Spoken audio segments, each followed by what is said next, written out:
So what we're going to talk about tonight is we have a standard that's not going to change.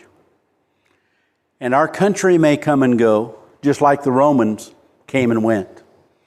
And just like there's been dynasty after dynasty in China, there have been governments over and over throughout Europe. That political climate has just been popcorn upset. It just changes. And we cannot expect any different. Politics are politics. Now, if you want an interesting discussion, get Jeff to sit down and talk with you about presidents and the problems that they had and how the different agendas went. They lied. They blasphemed one another. They slandered each other. Things are not going to change that way. But what we have is something entirely different than that we can rely upon. But I'm going to tell you, what's happened is it's become very unpopular to believe and to teach what we believe and teach. But my first response is, so? It's not really different. In the first century, when the church began, the church made up less than 1% of the Roman Empire and gradually grew. And it took 300 years before Christianity was declared to be the state religion. The problem was that did more harm than it did good, and it changed things radically for the worse and not for the better as far as godliness and holiness and righteousness is concerned. So we've had all kinds of differences.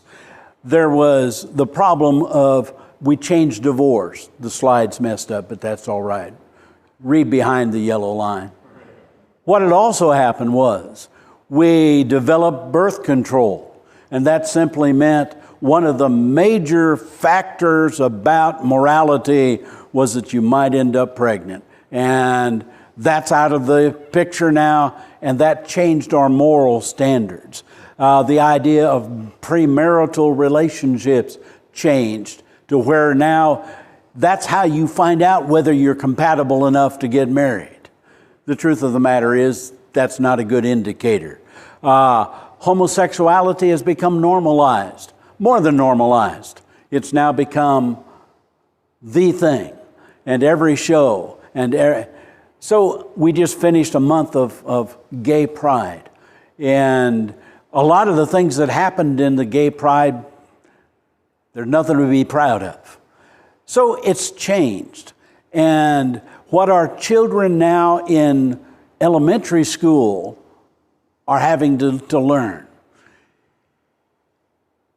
But the world has always been wrong. The world has always held deviant concepts. And so the world is not your standard. Romans chapter 12, which we read this morning. Do not be conformed to the world, but be transformed by the changing of your mind. And James said, if you are a friend of the world, you are an enemy to God in righteousness on that. So we're going to take a look and go back, and this is foundational. A friend of mine put a little test for a bunch of us preachers on the internet this week, and he said, name the 5 greatest chapters in the Bible. And that's an interesting list. Every preacher had a little bit different, but the amazing thing to me was Genesis 1 and 2 was on almost everybody's list because it tells you where we came from. It tells you how we got here, why we're here. It tells you about marriage. It tells you about family. It tells you about sin. It tells you about God's judgment upon sin. It tells you the beginnings of almost everything that we have to deal with. And so we learned that we're not just an animal. We are a created human being in the image of God. And that makes us different. So what if animals are promiscuous? We're not just a naked ape as the book in college I read talked. We are God's creation, created in His image to glorify Him. And so God also created us and gave the command that they would replenish the earth. And so He created us with the ability to procreate. And in doing that, He created us biologically. Some people are for the purpose of the male part and some for the female part. And that's not just the XY chromosomes. That's every gene and chromosome in your body is designed to be this or that, so that we could have children. Actually, it was so we could have grandchildren. But as we go through that, what happens is God instituted marriage. Because one of the most powerful things upon earth is simply sex. It sells. People have learned. It's enjoyable. It's powerful. It's stimulating. And so what God did, as you do with anything that is powerful and can be detrimental, you put rules on it. And what God put the rules on was a man should leave his father and mother and marry a wife and cleave unto the wife. And Jesus added, what God hath joined together, let not man put asunder. Now, you all know this. I'm not going to tell you a single thing tonight that is new, but I want to remind you, it hasn't changed. This has been true from the beginning. Jesus said, have you not read? Yeah, we've read that. How many times? Have you not read, He that created them in the beginning made them male and female, and said, for this reason, a man shall leave his father and mother and be joined to his wife, and the two shall become one flesh, and they're no longer two but one flesh, and what therefore God joined together, let not man put asunder. And what we are seeing in the world today, not just here, but particularly here, is families are gone. The idea of mom and dad and the kids and the family unit and being together and protecting the children and overseeing their learning and their discipline and how they do that. You know, we live in a different generation, because I knew if I got in trouble at school, I was really in trouble at home. Now, that's really bad when your mom is one of the teachers at the school that you go to, because she knew before she had time to get really upset. Now, the point that we're making that's all changed. Teachers complain. Now, when a kid misbehaves and you challenge that and send a note home to the parents come and yell at the teacher. And so we're living in an age that is absolutely different. But we go back and we begin watching from the beginning. We see that there is the same standard, the same concept that was there. I love the story of Joseph and Potiphar's wife, because Potiphar's wife laid eyes on Joseph and decided, and she kept day after day after day, lie with me. And he said, no, I cannot sin against God that way. And when she finally tried to force the issue and grabbed his coat, he left, leaving his coat behind, and he fled. I think that's the impetus of Paul's statement in the New Testament, flee adultery. The idea is, what does it take? Run away from it. Do you all remember Billy Graham's rule? Mike Pence's rule has become that. And they made a decision that in all of their workings together, and they had committees, and they had to travel, and they had to do things together, that they would never be alone with someone of opposite sex unless it was their husband or wife. They just decided they didn't need that. If you need to meet with them, meet in a public space. Meet in a place where everybody sees what's going on. You can still meet and you can still carry on with the business you need. So they made this rule. And that was based upon this concept seen all the way back here with Joseph. Then Job, when he was talking about his character, he said, I made a covenant with my eyes that I would not look upon a virgin. He was married. He had a wife and kids. And he decided that's what it is. Marriage is one man for one woman, and that for life. And so he decided. How many people today make a covenant with themselves? I will not even look upon that. We'd be better off. And then there's some exceptions. David and Bathsheba. The interesting thing is, study 2 Samuel and watch David's life. After he does this, his family is torn apart. Child after child after child rebels and acts up. And David's life just went downhill. If he would have done what Joseph had done, there would have been a whole different story to his kingdom. And then one of his sons, Amnon, fell in love with his half-sister. And I've often said love is not only blind, but it's stupid. And he got stupid in love. And he just got where he couldn't stand it. And he had a friend, and his friend said, well, you're the king's son. Have your way with her. And so he raped her. And of course, then he couldn't stand her. But what happens is you begin breaking down God's standard and God's law, and the family goes, and the community goes. And so this has been. Now, Solomon, writing Proverbs, was able to write, listen to your parents. Listen to what your mom and dad teach you. Keep the commandments of your father. Listen to the teaching of your mother, and they will keep you from the evil woman. They will keep you from the smooth tongue of the adulteress. We're going to come back to some of the other proverbs, the wisdom to live by.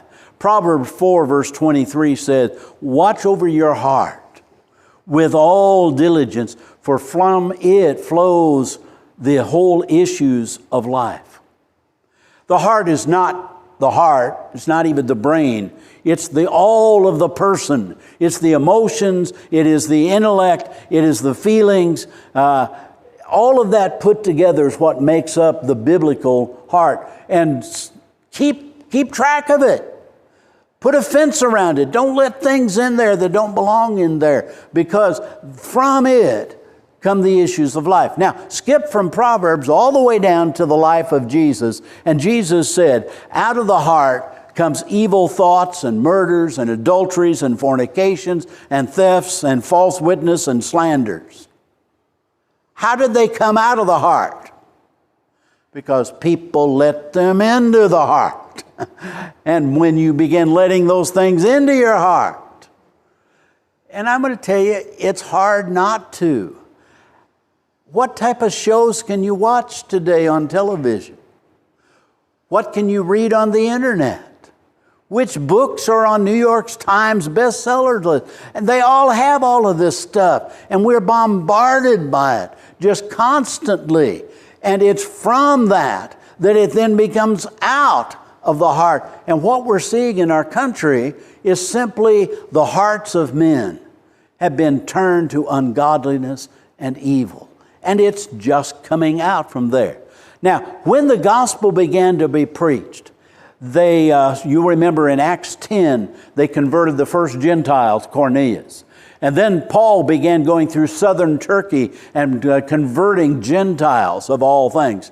And the Jewish brethren got a little upset with that, and they got together down in Jerusalem with the apostles who were inspired, and they talked about it.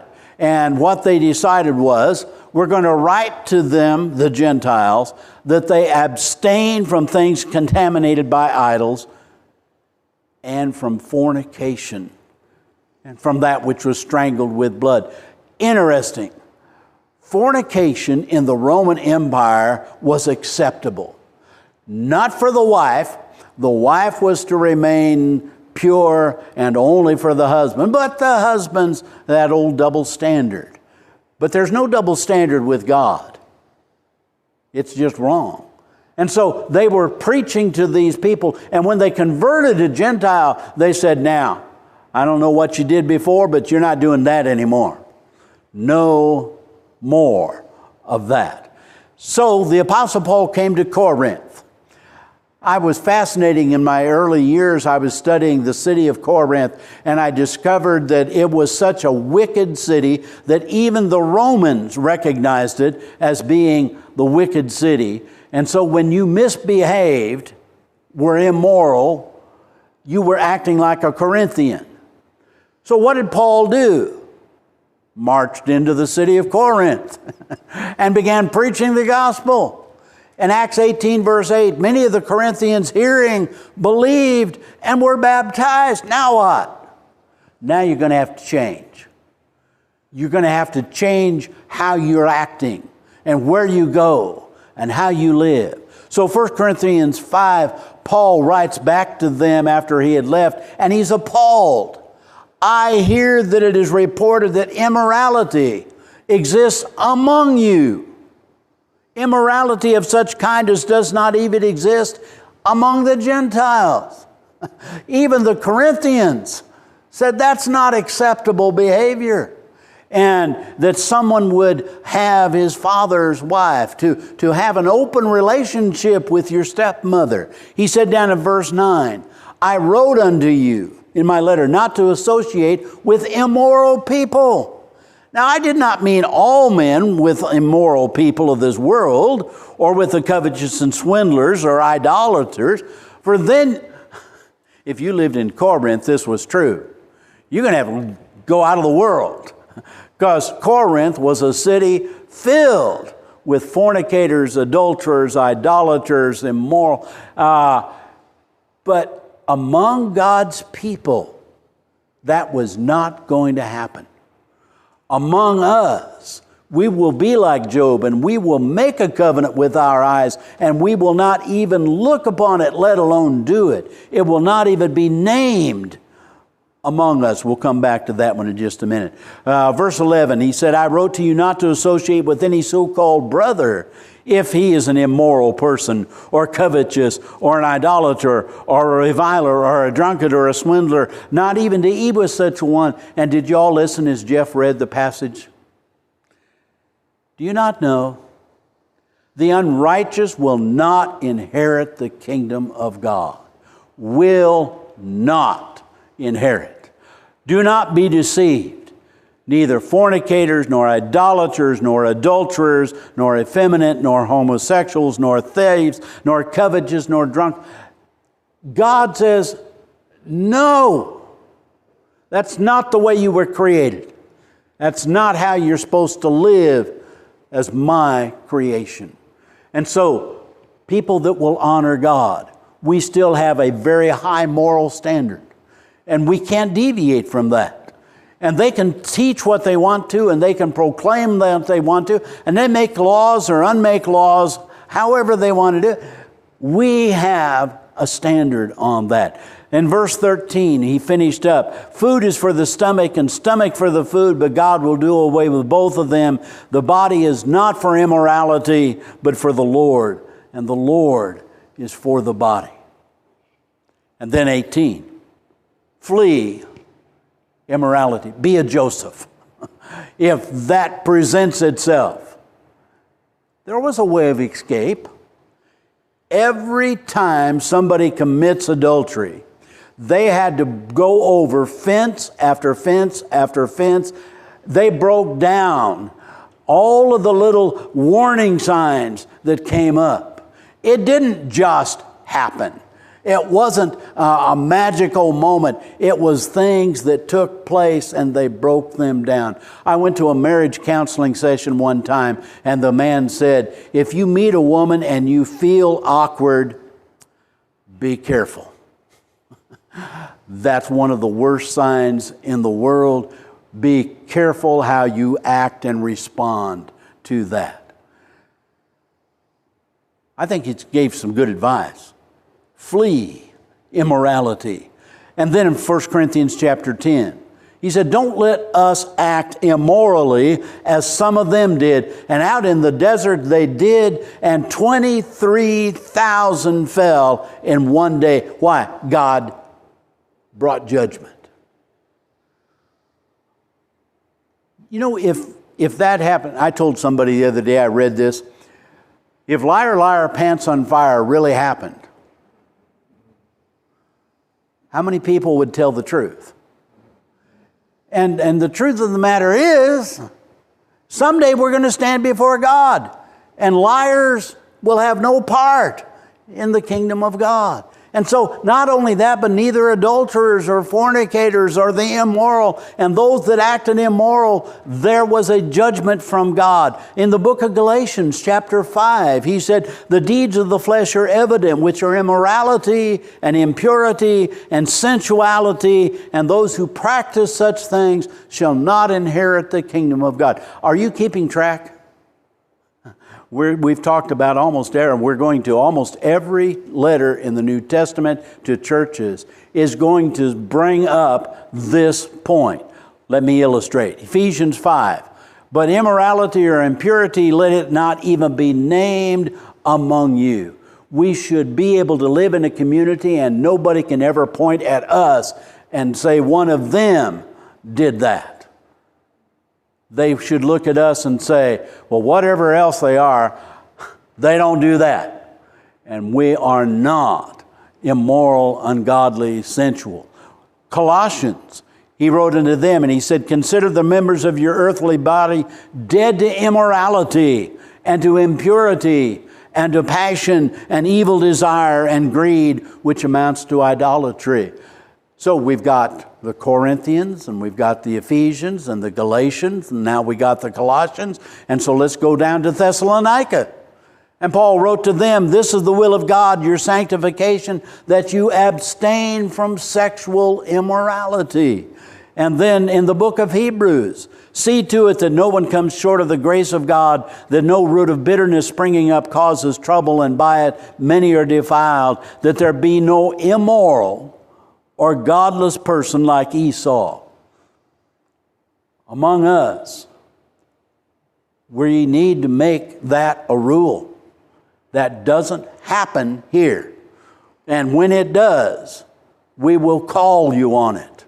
We will challenge you on it. We will demand that you stop, that you repent. That's what God expects out of us, because that's what He will demand of us. And so you go on over to the book of Jude. And Jude said that just like Sodom and Gomorrah and the cities around them, those in the same way as these indulged in gross immorality and went after strange flesh. Again, the idea of immorality, the difference between faithfulness to a spouse is immorality. Changing that and deviating from that is simply wrong. But we're not done. When they wrote the letters to the 7 churches of Asia, one of them was Thyatira, and he said, I do have this against you, that you tolerate the woman Jezebel, who calls herself a prophetess. She teaches and leads my bondservants astray, so that they commit immorality. We can't tolerate somebody like that teaching those things. We cannot tolerate somebody standing up and saying, well, it's all right with God if you do this. It's not right with God, and it never has been.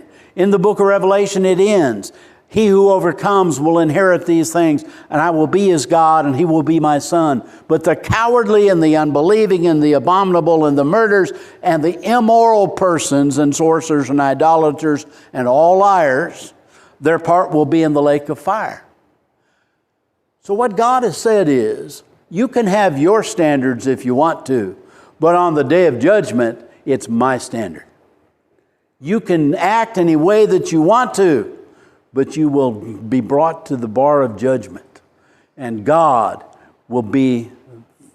Now, having said that, did God give us any pointers and lines and rules and things that would help us to be godly and righteous? And the answer is yes.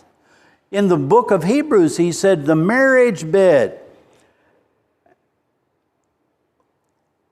They translated it that way. The word itself simply means sex, the sexual act. And so that is to be held in honor among all. But fornicators and adulterers will be condemned. But it can't be wrong. I love him so much. It is wrong. I said that, do y'all remember a country song about 40 years ago?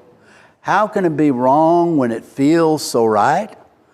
And it was about how she'd fallen in love with a married man. And how can it be wrong when it feels so right? Because God said it's wrong.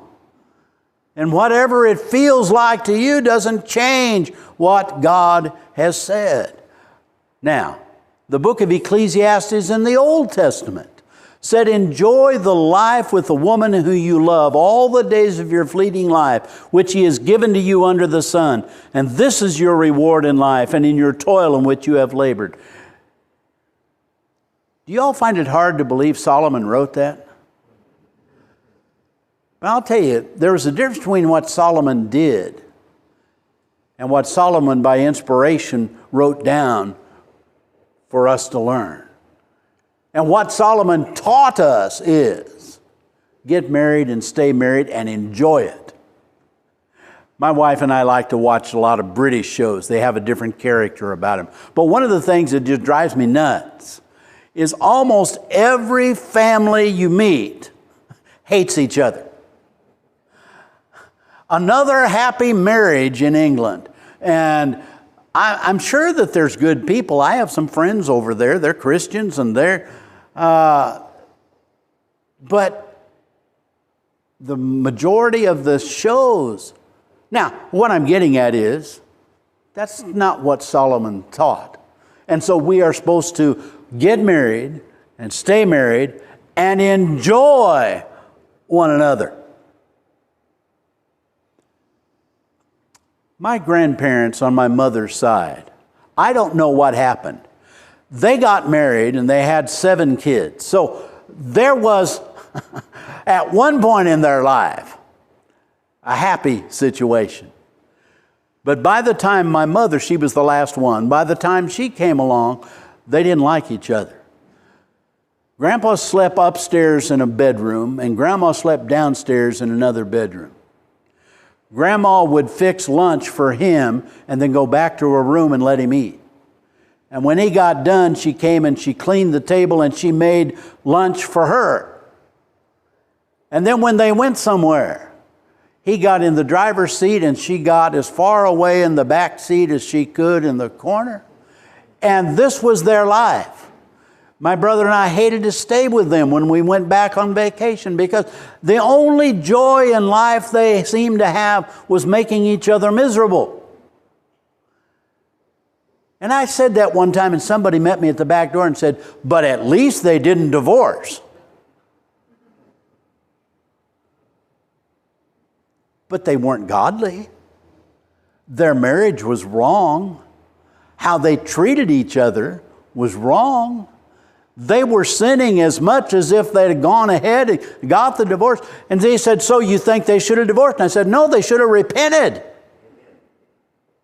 And they should have learned to love one another. But they chose to live out their life being miserable. Proverbs said, let your fountain be blessed and rejoice in the wife of your youth. As a loving hind and a graceful doe, let her breast satisfy you at all times. Be exhilarated always with her love. Is that how marriages are in America? That's how we ought to be. So much for happy English marriages. They're wrong. They should be happy marriages. They should be so happy that they can't even think about immorality and adultery and fornication. Why would I want to? Proverbs chapter 5. Why should you, my son, be exhilarated with an adulteress and embrace the bosom of a foreigner? The ways of a man are before the eyes of the Lord, and he watches all of his paths. Why would you even entertain that idea? God is going to bring you into judgment for that. And besides, you have a wife. You have a husband. So, 1 Corinthians 7, how do I avoid fornication? And Paul wrote to the Corinthians, he said, concerning the things that I wrote, it's good not for a man to not touch a woman. Under the circumstances that they lived, I wished I had time to go into that, but this was a unique temporary situation. And he said, that's true. But because of immoralities, let each man have his own wife and each woman have her own husband. Did you notice those were singular? Each man his own wife and each wife her own husband. And then the husband is to fulfill the marriage responsibilities, and likewise the wife to the husband. And every time you hear that in a Bible class, all we talk about is sex. But I'm going to tell you what, the duties of a husband to a wife is more than that. It is more of how to protect, how to provide both her emotional needs, and it's a ball, many things. And a husband, and if you're doing that, then what happens is the idea of adultery is abhorrent. Why would I want to do that? And then, husbands, love your wives. Wives, respect, honor your husbands. Nevertheless, let each individual among you love his own wife as himself, and the wife must respect the husband. So, if we are going to be God's people, let us be God's people and shining lights in the community, and we'll stand out like a sore thumb. I was playing the organ for the ball games out in Tucson, and we had some young college kids, and they ran the scoreboard for us, and they looked around at me and they said something kind of sarcastically about how old are you? And I told them, and they went, whoa. And then they said something, and I said, well, I've been married to the same woman now, and at that point in life, it'd be like 40 years. They went, to the same woman? 40 years? Yeah. And that's nothing. My parents almost made 75. So what you begin seeing is this should be the norm among us. And it is. But some of our young people are not hearing the lessons. They're not learning the lessons. They're not learning the true meaning of love and concern and care and what a relationship is all about. When you see a couple that has been married for 50 years, that didn't happen by luck. They had to work at it. There were some dark days. There were some hard days. There were some disappointing days. And yet you work through that and you come out on the other side. Now, I told you about my grandparents on my mother's side. My grandparents on my daddy's side, when they would take walks together, and they walked every afternoon, they would hold hands. They loved one another. They cared for one another. So when we went back to Iowa for vacation, we used to get in fights over which grandparents we had to stay with. Because one of them, it was peaceful and nice. And the other one, you didn't even want to be around the situation. What family is yours? What do we portray to our grandchildren? What do we portray to the community? How do we look? And did I tell you, there's nothing new tonight? This is as old as Adam and Eve. And it's not going to change. But it's not acceptable today to current society. So what? I'm not going to change it. But I can change me. And I can be what God wants me to be. I need your help. And I'll give you my help. We'll encourage one another and teach one another. Reprove one another when we need to. So, will it be happy? Well, it is here. Now, you have to go to work tomorrow. Well, some of you have to go to work tomorrow. But the problem is you go to work with people that don't accept this and don't believe this, and they will be upset with you. You may even lose your job over taking a standard. This is what it says and teaches. That was the first century. Welcome to the club. We are God's people, and we're going to be lights of righteousness and godliness. Becoming a Christian is not easy. Well, let me say it. It's easy to become a Christian, but living as we ought to live poses some challenges for us, and this is one of them. So, take it. If you want me to print out all of these scriptures, I will. I'll give you copies of them. And you can just put them in your pocket. And when somebody makes a stupid statement, you can just pull it out and say, I don't know, but here's what the Bible said about all that. And they can read it. Will they agree with it? Probably not. But that's what God said. Now, if you want to be a Christian, God also said, he that believes and is baptized shall be saved. And the world doesn't believe that either. But that's still what God said, and that's where I'm going to stand. If you've never obeyed the gospel, you need to do it tonight, and you need to then live by God's standard. If you will, we invite you to come as we stand and sing.